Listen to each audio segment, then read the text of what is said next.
je spraševal, is there a sin that cannot be forgiven? ali je greh, ki ne more biti odpuščen?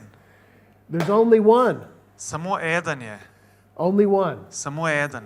And that's when a person does not believe in Jesus. In to je, ko človek ne veruje v Jezusa. If they reject Jesus, Če zavržejo Jezusa, that cannot be forgiven. to ne more biti odpuščeno. Matter of fact, that really is what the blasphemy of the Holy Ghost is. V bistvu je to preklinjanje Svetega Duha. Because the Holy Ghost, his job, Ker delo Svetega Duha in John 16 verse 8, v Janezu he 16:8 convicts the unbeliever piše, da prepričuje neverne of only one sin. o enem samem grehu.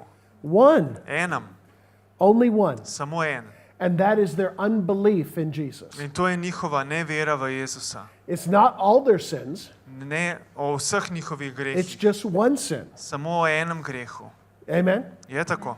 And so the only sin that cannot be forgiven Tako da edini greh, ki ne more biti and odpuščen the blasphemy of the Holy Ghost in preklinjanje Svetega is Duha, when you reject the work of the Holy Spirit. je, ko zavrneš delo Svetega Duha.